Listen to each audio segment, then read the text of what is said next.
వేములవాడ రాజరాజేశ్వర స్వామి వారి ఆలయం దక్షిణ కాశీగా పేర్గాంచిన పుణ్యక్షేత్రం. అలాంటి ఆలయంలో ఎప్పుడు చూసినా ఏదో ఒక అవకతవక విషయం అధికారుల చేతివాటాలు కానీ వెలుగు చూస్తూనే ఉన్నాయి. వేములవాడ రాజన్నను భక్తులు దర్శించుకోవాలంటే స్వామివారికి కోడి మొక్కులు సమర్పించుకున్న అనంతరమే దర్శించుకుంటూ ఉంటారు. అలాంటి ఆలయంలో టికెట్లకు సంబంధించిన రిసిట్ బుక్కుల భాగవతం రాజ్ న్యూస్ వెలుగులోకి తెచ్చింది.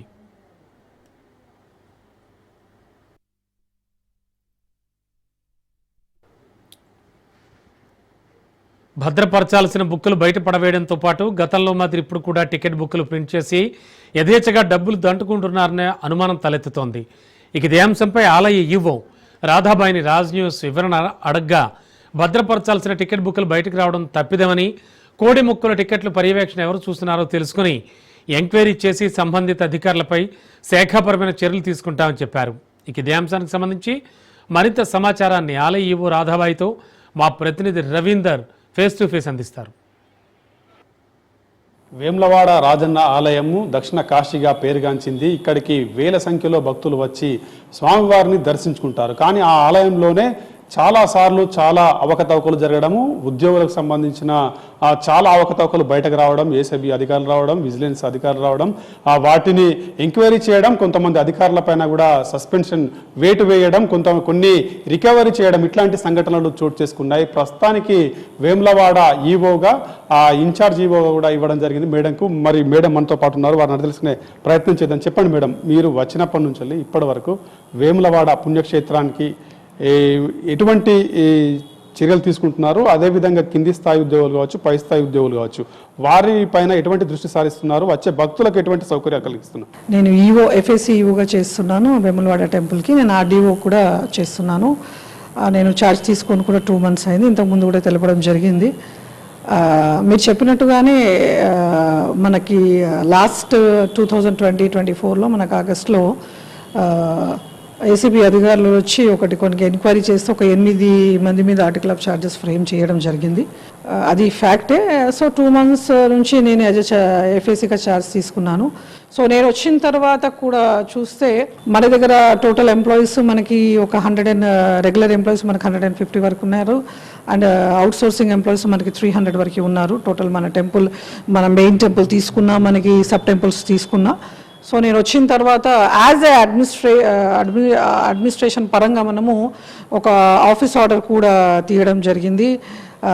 ఎట్లా అనంటే ఒక్కొక్కరు 2 yearsగా పనిచేస్తున్నారు. ఒక 18 వింగ్స్లో మనం ఆఫీస్ ఆర్డర్ తీసేసి 18 members మనము ట్రాన్స్ఫర్స్ కూడా ఇక్కడ చేయడం జరిగింది.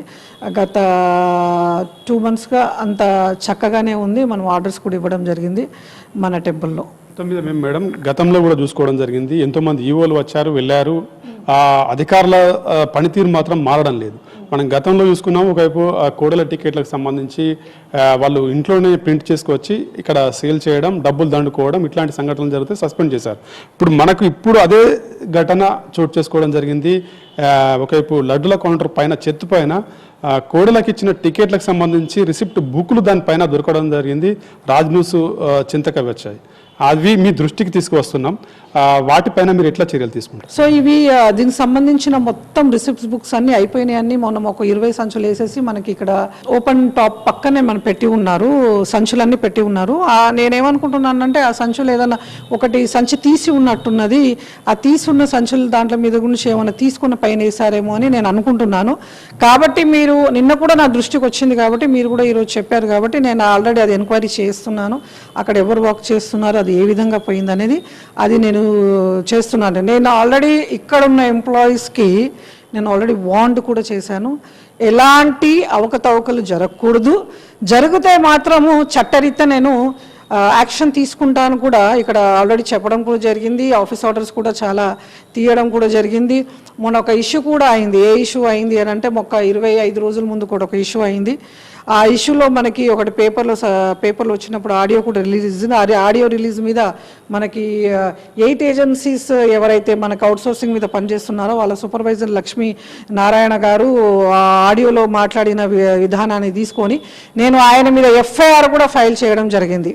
నేను యాజ్ ఏ ఈవోగా నేను చెప్పడం ఏంది అని అంటే పబ్లిక్ కూడా నేను చెప్తున్నాను, ప్లీజ్ ఎవరి మాటలు వినకండి, దళారుల మాటలు అస్సలు వినకండి. టెంపుల్లో మేము జాబ్ పెట్టిస్తాము, మాకు ఎన్ని డబ్బులు ఇవ్వండి, మేము ఇలా చేస్తాం, తప్పు. అలాంటిది నడవదు, అంత తప్పు. కాబట్టి నేను ప్రజలందరికీ యాజ్ ఈవోగా విన్నపించుకుంటున్నాను, మీరు అలాంటి వాళ్ళ దాంట్లో పడకండి. ఏదైనా ఉంటే నేరుగా వచ్చి నాతో మాట్లాడండి, మీకు అట్లాంటి ఫోన్స్ వస్తే. ఇది పరిస్థితి.